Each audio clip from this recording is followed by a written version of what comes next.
Hoy vamos a hablar sobre las alteraciones de la cognición y la conciencia. Este trabajo está presentado por Andrea López Canizales, Laura Camila Rojas Cardona y Carola y García Navarro.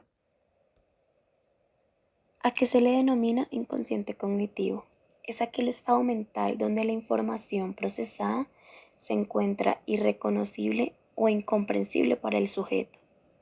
Según Freud, el inconsciente cognitivo se refiere a los procesos mentales automáticos y no conscientes que influyen en nuestra percepción de la atención, la memoria y la toma de decisiones.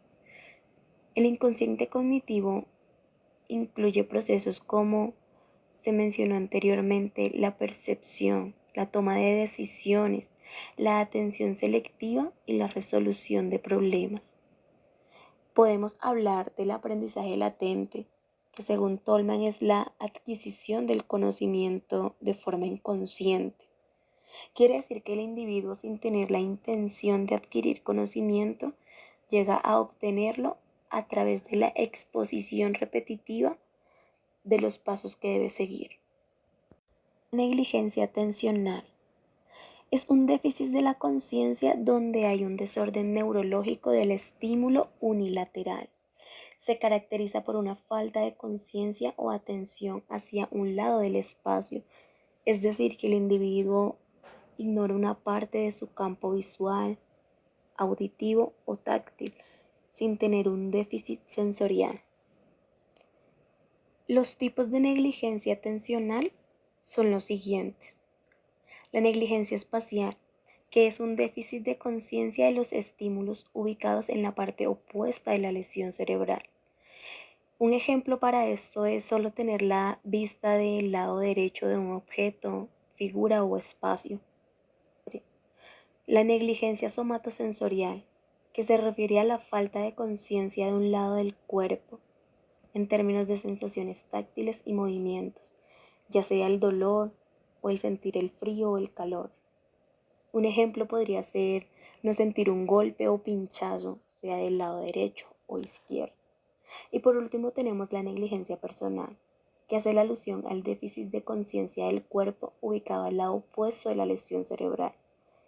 Un ejemplo para esto es el no recordar mover la mano derecha o ya sea el brazo. ¿Qué es el aprendizaje inconsciente y qué evidencia hay a su favor? El aprendizaje inconsciente se refiere al proceso mediante el cual las personas adquieren habilidades, conocimientos o actitudes sin ser conscientes de ello. Esto quiere decir que implica la absorción y procesamiento de información de manera automática y sin esfuerzo consciente. La evidencia que hay a favor del aprendizaje inconsciente proviene de diversas áreas de la psicología y la neurociencia, que podemos usar en varios contextos. Por ejemplo, memoria implícita. Esta se refiere a la capacidad de recordar información o habilidades sin ser consciente de que se está sucediendo. Por ejemplo, una persona puede recordar cómo andar en bicicleta sin ser consciente de los detalles específicos del proceso de aprendizaje. Por otro lado está el aprendizaje de habilidades motoras, que esta es la adquisición de las habilidades, a menudo implica un proceso de aprendizaje inconsciente. Puede ser, por ejemplo, jugar un deporte, ya que se vuelven automáticos con la práctica repetida. El aprendizaje de patrones. Las personas pueden aprender a reconocer patrones complejos en datos o información sin ser consciente de cómo lo hace. Esto es evidencia de procesamiento inconsciente de información compleja. ¿Qué es la memoria inconsciente y qué evidencia hay a su favor? La memoria inconsciente es el tipo de memoria que opera a nivel subconsciente y puede influir en el comportamiento y las decisiones sin que la persona sea plenamente consciente de la fuente de esta influencia. Quiere decir que la memoria inconsciente puede manifestarse a través de sesgos, actitudes preferencias y comportamientos que están influenciados por experiencias pasadas sin que seamos conscientes de estas. Por ejemplo, podemos encontrar a su favor memoria implícita. Esta memoria se refiere a la capacidad de recordar información sin intención consciente. Esto sugiere que la información está almacenada en la memoria sin la necesidad de un proceso o un acceso consciente.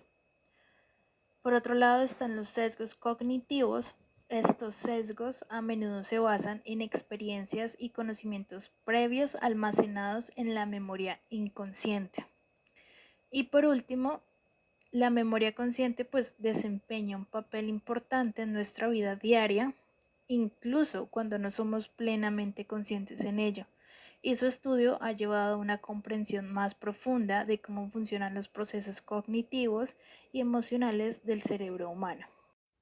Disociaciones presentes en un síndrome neurológico de los que afecta la percepción o la atención. La negligencia espacial es un déficit neuropsicológico multimodal asociado a las lesiones cerebrales principalmente de origen vascular. Su presencia implica una recuperación más lenta, de mayor discapacidad y una respuesta precaria a la rehabilitación. Este déficit se define clínicamente como la incapacidad para detectar, orientarse o responder a estímulos novedosos o significativos, ya sean procedentes de regiones espaciales contralaterales debido a una lesión cerebral. Estos déficits se manifiestan a nivel comportamental de múltiples formas, como ignorar parte de los alimentos del plato, no encontrar los cubiertos situados en el lado contralesional o afeitarse o maquillarse la mitad de la cara, golpearse con puertas o muebles, leer solo parte de las páginas de un libro o una revista, entre otras. Tenemos también lo que es el síndrome de Bailey.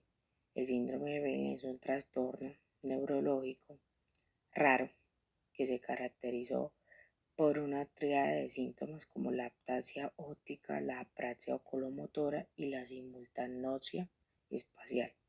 El primer componente del síndrome de Bailey es la ataxia óptica, que se refiere a una disfunción a la capacidad de mover los ojos y las manos en respuesta a la información visual. Las personas con este síndrome pueden tener dificultades para alcanzar y agarrar objetos en su campo visual, incluso cuando los pueden ver claramente. La apraxia oculomotora, que es el segundo componente, es la incapacidad de mover voluntariamente los ojos, especialmente en la dirección lateral. Aunque los reflejos oculomotores básicos, como el reflejo del parpadeo, pueden estar intactos, los individuos afectados tienen dificultades para dirigir la mirada hacia los estímulos visuales periféricos. La simultanosia espacial es el tercer componente, el cual se refiere a la incapacidad para percibir más de un objeto a la vez. Aunque la agudeza visual y la capacidad de reconocer objetos pueden ser normales, las personas con este síndrome pueden no ser capaces de comprender una escena visual completa. Muchas gracias.